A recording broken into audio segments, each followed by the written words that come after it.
J'ai aujourd'hui avec moi David Engels, un historien belge germanophone mais aussi francophone, qui est ancien titulaire de la chaire d'histoire romaine à l'Université libre de Bruxelles et qui est aujourd'hui à l'Institut Zachodni à Poznań en Pologne, c'est l'Institut occidental, et encore, je crois, à l'Université de Vendée. Oui, tout à fait. Ça fait depuis 2 ans que j'enseigne aussi à l'ICS en Vendée. Ouais, pas mal de différents pays que je tente de couvrir.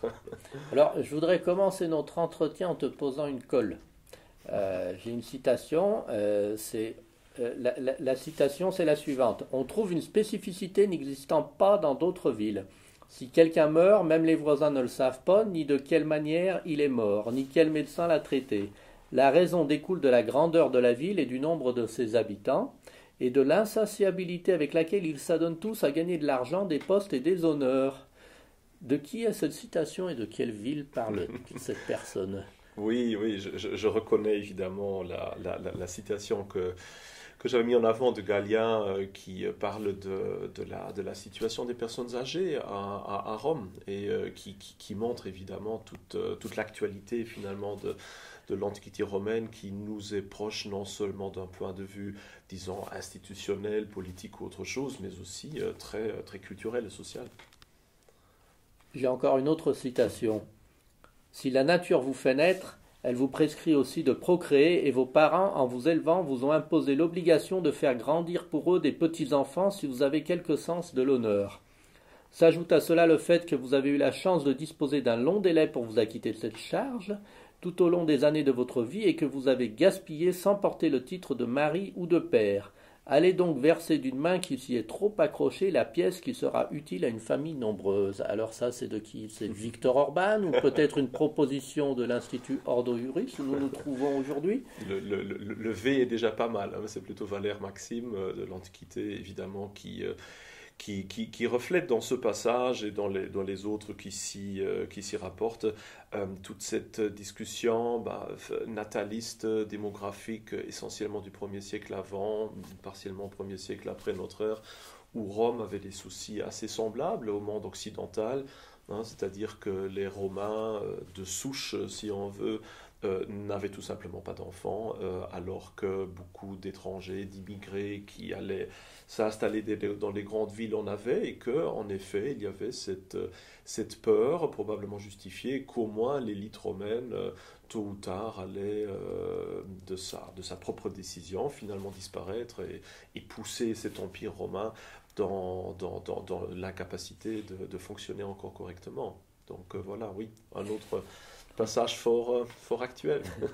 Alors, on parle donc, là tu as mentionné la fin de la République romaine, donc 1er siècle avant notre ère. On entend souvent comparer les temps que nous vivons aujourd'hui plutôt à la fin de l'Empire romain, la décadence, donc l'Empire romain d'Occident. Mais toi, dans ce livre que nous avons ici, alors en français c'est Le Déclin, et en polonais, Na drodze do Imperium, en chemin vers l'Empire, sur la route de l'Empire, euh, tu compares plutôt donc les temps que nous vivons aujourd'hui à la fin de la République romaine, au moment où cette République est devenue un empire, une dictature en fait. Et nous allons donc parler des thèses qui sont dans ce livre.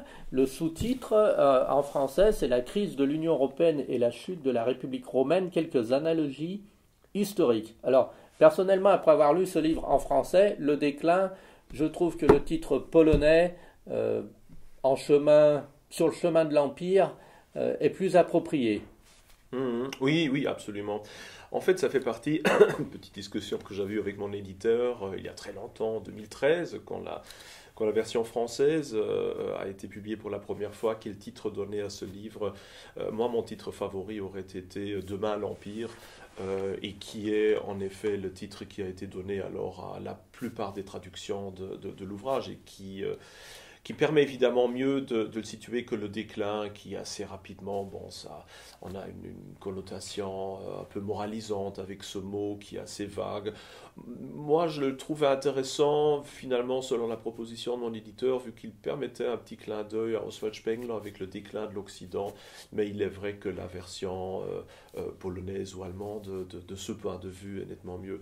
Ce que tu disais justement en début de question, c'est-à-dire sur la différence avec la vision globale, de voir des parallèles plutôt avec la chute de l'Empire romain au 4e, 5e siècle au lieu de la fin de la République romaine, est très très juste. C'est une question qui arrive très souvent, hein, en général en TV, dans les journaux, etc. On parle de la chute de l'Empire romain comme l'analogie la plus, disons, la plus évidente. Mais il y a évidemment de très grandes différences, hein, entre les deux. Je veux dire, vers la fin de l'Antiquité, on est déjà dans un tout autre paradigme religieux avec le christianisme.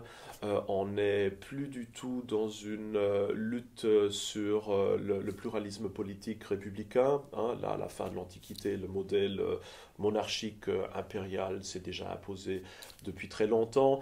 On est déjà dans un monde qui est très très très mondialisé, romanisé, où il n'y a plus du tout cette diversité de la fin de la République.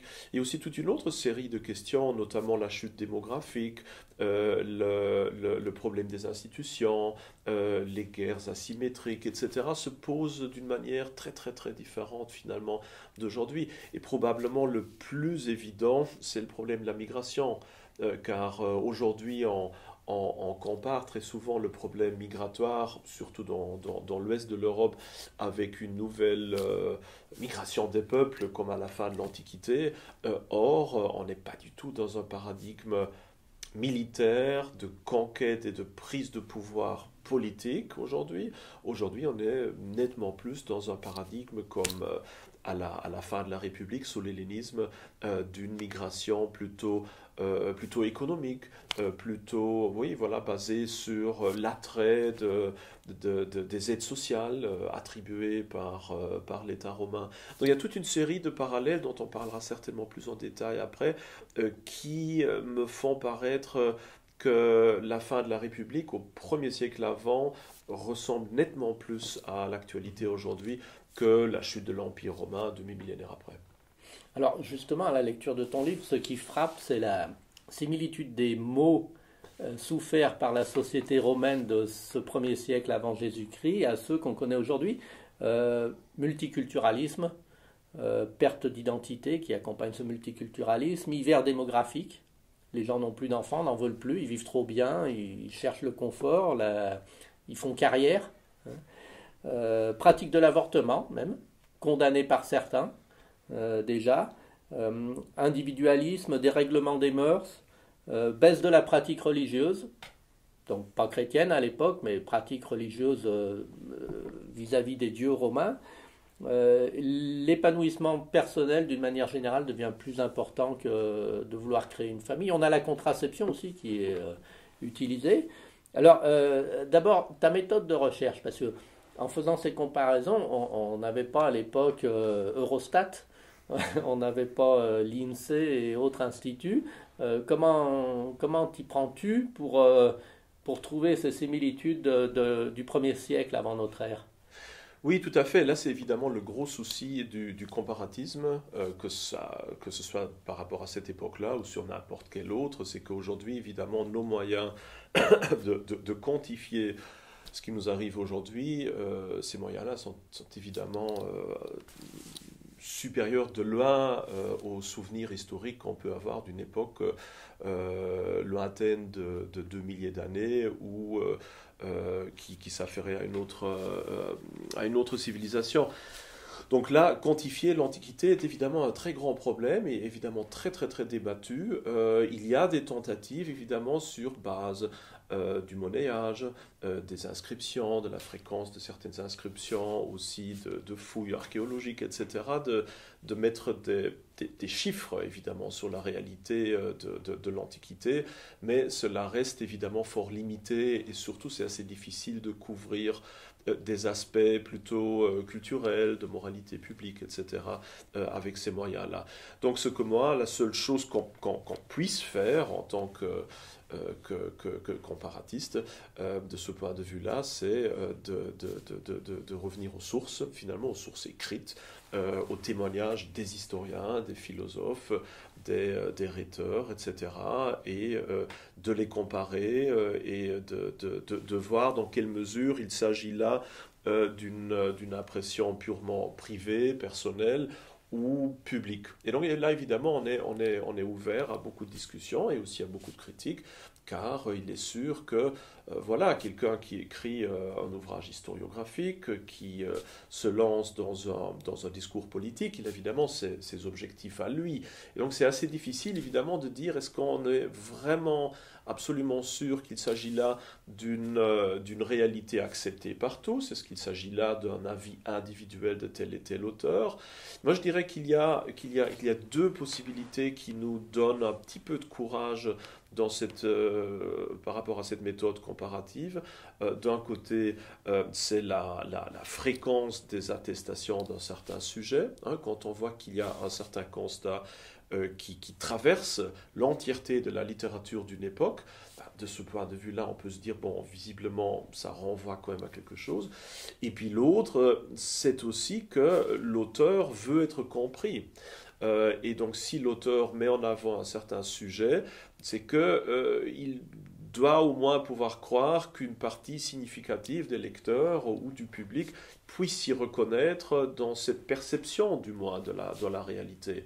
Et donc, de ce point de vue-là, vu que nous agissons tous non nécessairement en connaissance de causes statistiques, mais par rapport à notre perception de la chose, c'est déjà intéressant de voir que la perception des Romains de phénomènes tels que le divorce, la chute démographique, la migration de masse, le déclin de la pratique religieuse, le multiculturalisme, le clivage social, que déjà cette perception semble avoir été très proche de notre réalité. Et donc même si on pouvait maintenant prouver que la réalité était tout autre, c'est notre perception néanmoins qui façonne nos actions politiques, et dans l'Antiquité classique c'était la même chose.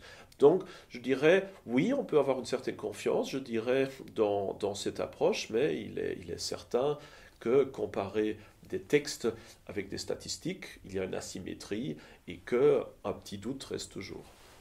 On a déjà d'ailleurs, on le voit à travers ces textes anciens, un clivage gauche-droite d'une certaine manière. Si je prends l'exemple de l'immigration, on a des auteurs qui vont se plaindre de cette Syrie, déjà la Syrie qui déverse son fleuve de migrants dans le Tibre, avec les problèmes de criminalité, de prostitution, de langue. Ils apportent leur langue, leur mœurs, leur religion. Donc ça c'est très actuel, leur musique, voilà. Et tandis que on a d'autres auteurs qui vont critiquer ceux qui veulent expulser les étrangers de Rome, qui vont appeler à les traiter avec humanité, sans forcément leur donner la citoyenneté, mais à part cela, en leur donnant le droit de citer. Donc c'est déjà un peu un clivage droit, le même genre de débat finalement qu'on a, et je crois également sur d'autres sujets comme le divorce, l'euthanasie, l'avortement, la famille. Oui, tout à fait. On a un débat qui est relativement semblable à celui d'aujourd'hui. Bon, évidemment, il est difficile de comparer les structures politiques et surtout le système de clientélisme et de proto-parti politique de l'Antiquité avec notre situation gauche-droite, d'autant plus que je crois ce qui est le plus ressemblant aujourd'hui et à l'époque, c'est que justement ces clivages tendent à disparaître très, très lentement. Avant, on avait des différenciations relativement claires entre les populares d'un côté, donc qui étaient un peu les populistes, parfois de gauche, parfois de droite, mais en tout cas contestataires, parfois un peu démagogiques, très précis dans leur constat de ce qui ne fonctionnait pas, vagues par rapport aux éventuelles solutions. Et puis on avait évidemment les optimates, ce qui étaient plutôt les gens du système, quelque part, qui, par leur mainmise sur des structures institutionnelles, de clientélisme, des liens familiaux, etc., voulaient plutôt continuer finalement leur politique dans le schéma établi et avaient évidemment des grandes difficultés à mettre en avant les réformes qui s'imposaient. Mais cette différence, vers la fin de la République, va de plus en plus disparaître. On verra bien que les grandes questions idéologiques vont disparaître par rapport à l'urgence politique, par rapport au fait que cette République est en train de s'écrouler, qu'elle est menacée de toutes parts par des guerres extérieures, par l'implosion intérieure, et in fine, c'est moins des solutions politiques, institutionnelles précises qui vont l'emporter que plutôt le charisme de l'homme politique, sa capacité à résoudre des problèmes, d'être crédible en tant que modèle humain et surtout d'avoir un certain pouvoir sur les forces de l'ordre. Et je crois qu'aujourd'hui, on voit de plus en plus que les anciennes frontières gauche-droite ne fonctionne plus tellement, qu'on a parfois des alliances qui pourraient paraître contre nature entre une soi-disant extrême gauche et une extrême droite,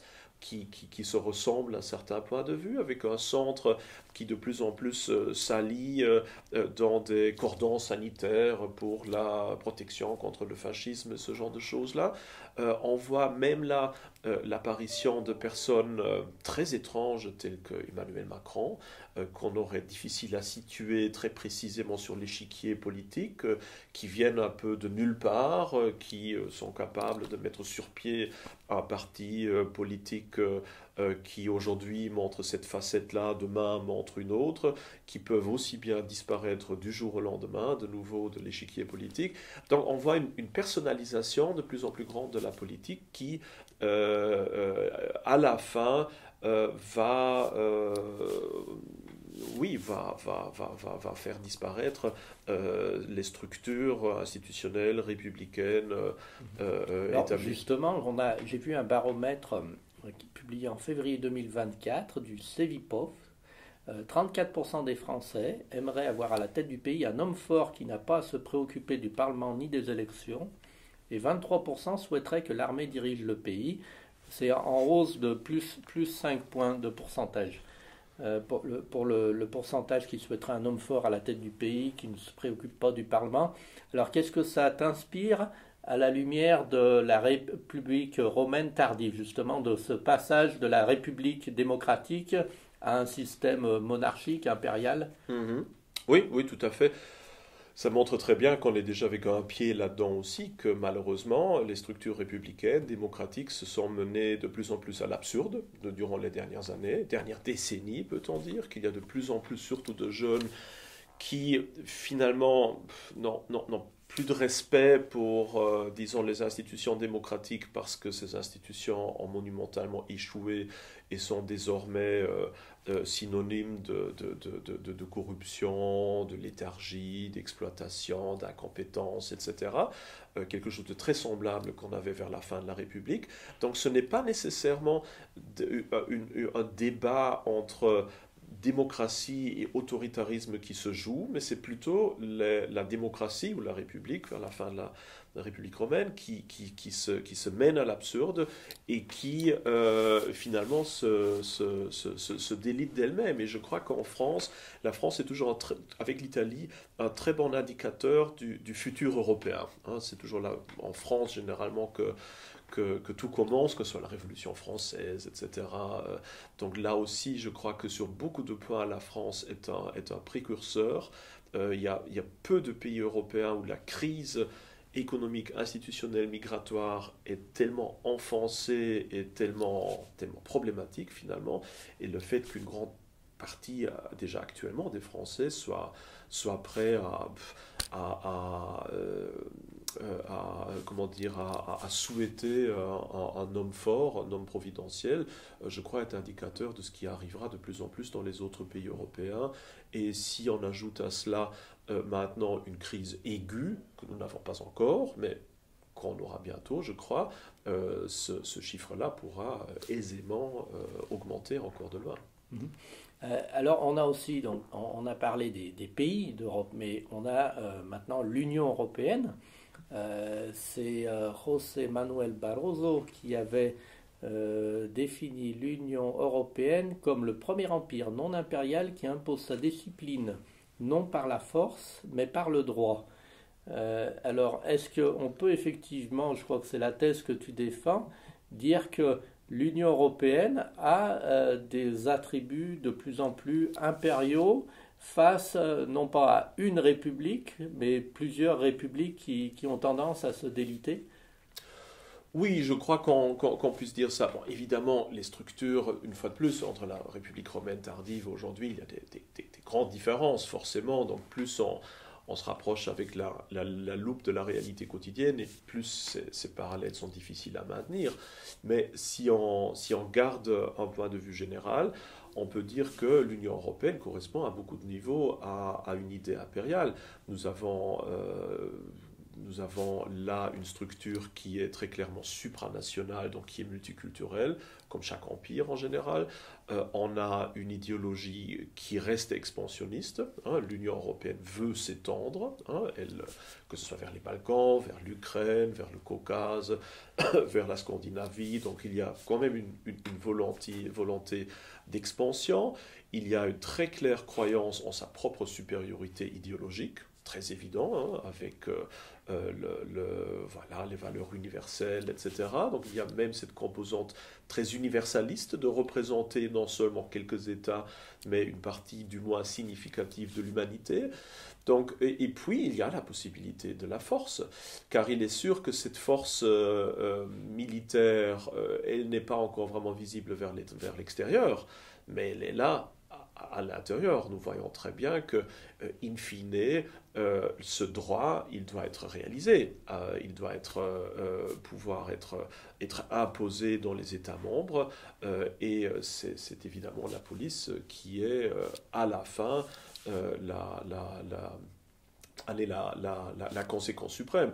D'ailleurs, on l'a vu notamment ici en Pologne, durant ces dernières années, de pression de plus en plus grande des institutions européennes sur le gouvernement polonais, et encore maintenant évidemment aussi hongrois, que cette Union européenne, même sans, pour le moment, avoir des moyens militaires significatifs, est tout à fait capable d'exercer une pression considérable sur les opinions, sur les institutions, sur les hommes politiques, avec des menaces financières, comme on l'a vu en Pologne, et comme je crois qu'on le verra bientôt aussi, l'utilisation du tribunal de Luxembourg pour potentiellement mettre des personnes aussi devant les tribunaux de justice. Je suis assez sûr Et que à ce sera la l'inverse, prochaine étape. elle semble capable, comme on le voit aujourd'hui en Pologne, d'accepter, voire d'approuver de graves violations de l'état de droit, du moment que ces violations sont réalisées par des gouvernements qui lui sont d'une certaine manière soumis, qui acceptent ses règles, ses valeurs, entre guillemets, son pouvoir impérial. Oui, absolument. C'est tout à fait comme ça que je vois les choses aussi. Et on peut dire aussi, ce qui n'est pas forcément connu, que Rome, qui avait une forte expansion militaire, ne s'étendait pas toujours par la force. Comme dans l'Union européenne, c'était parfois certaines contrées qui demandaient à rejoindre l'Empire pour bénéficier de la Pax Romana.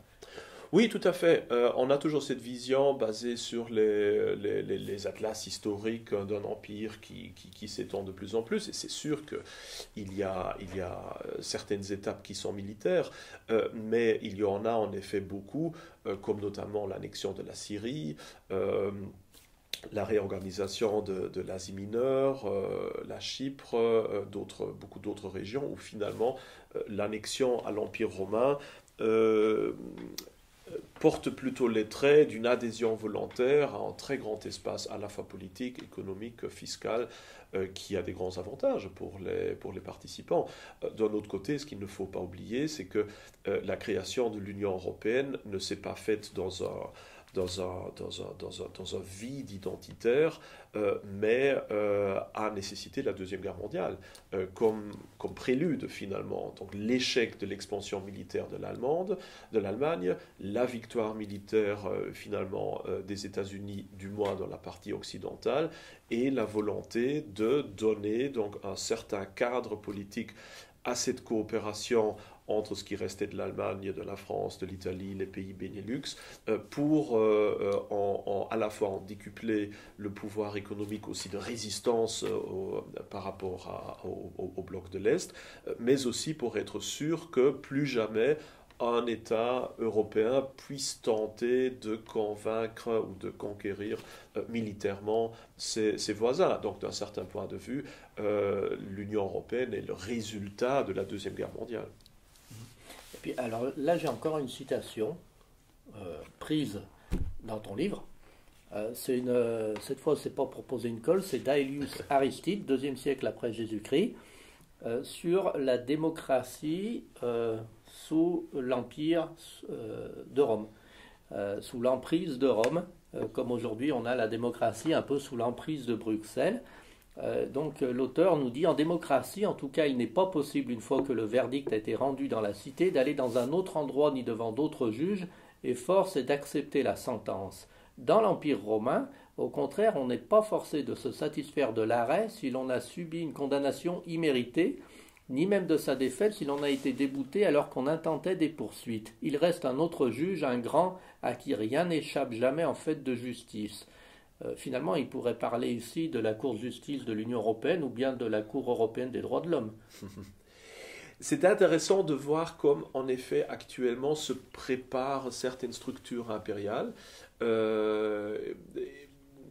Mais, comment dire, il y a une différence fondamentale. C'est que, évidemment, sous la République romaine tardive, on est dans un système dysfonctionnel, corrompu, qui a uniquement des échéances à court terme, qui essaie de survivre tant bien que mal, mais qui mène cette République à l'absurde.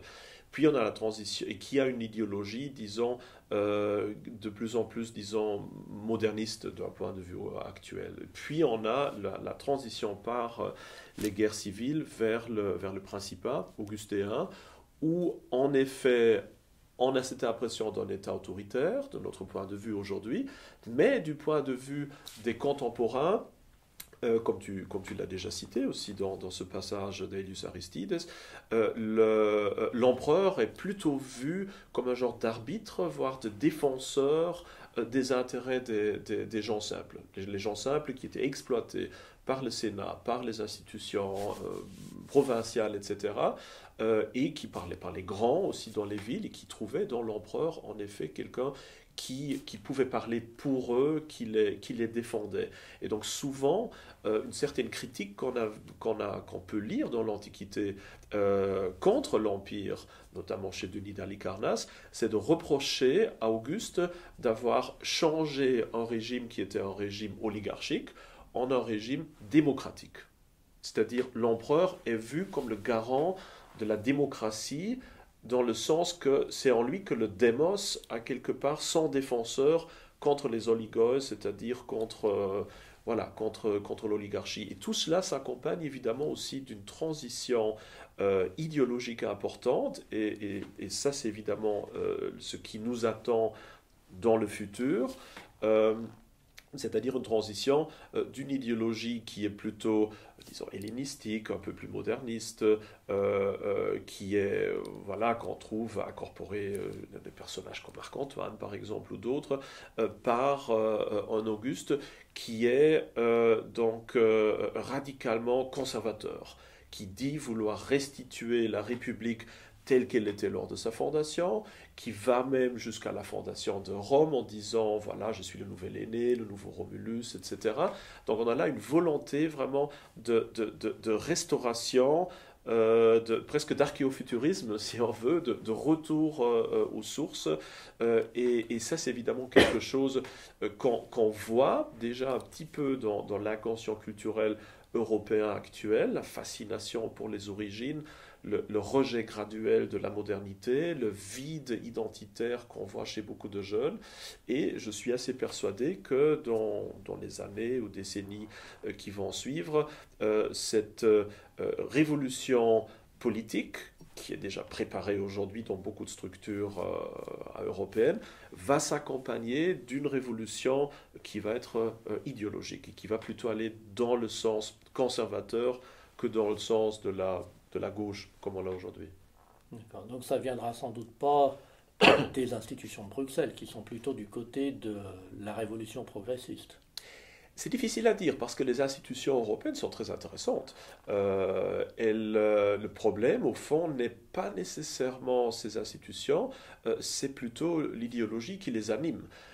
Et on peut très bien imaginer qu'avec une majorité différente au Parlement européen ou dans certains États membres, qu'assez rapidement, cette Union européenne pourrait se transformer d'un outil de répression plutôt de gauche vers un outil d'utilisation, de mise en place de structures plutôt conservatrices. Évidemment, ce n'est pas pour cette année, ce n'est pas pour les élections de 2024 que ça va s'opérer, mais je crois réellement qu'il y a cette possibilité-là dans le futur.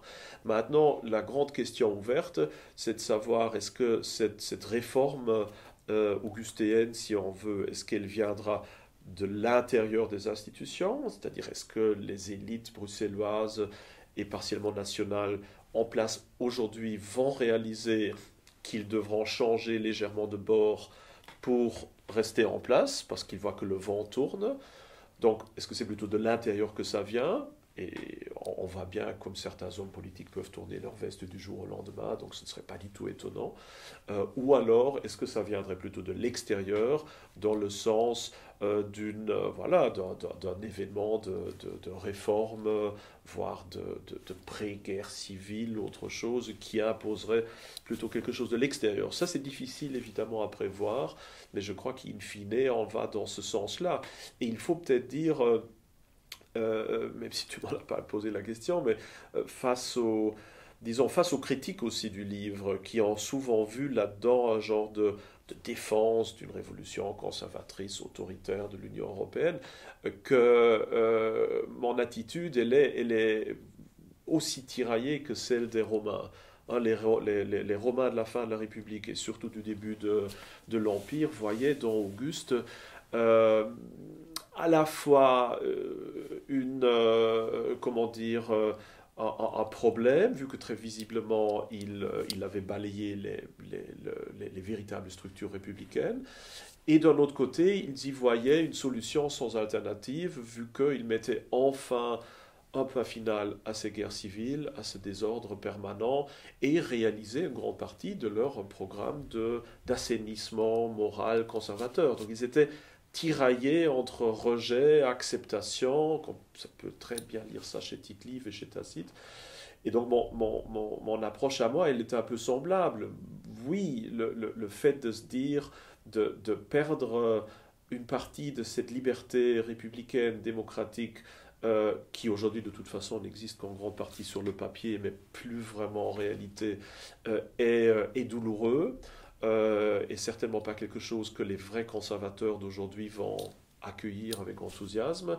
D'un autre côté, se dire qu'enfin il y aura une certaine stabilisation de cette crise identitaire et qu'on éviterait au moins le pire, c'est-à-dire une implosion totale de l'Europe et sa vassalisation sous d'autres États, et qu'on aurait peut-être même un genre d'assainissement moral, culturel, civilisationnel, est certainement quelque chose qui est à voir avec un certain optimisme. Donc, dès lors, on se va un peu tirailler par les perspectives qu'offrirait une telle comparaison. Restons donc sur cette note optimiste. Merci. Ou pessimiste. Voilà. Ou pessimiste, suivant les points de vue. Voilà, tout à fait. Merci, David. Merci de l'invitation.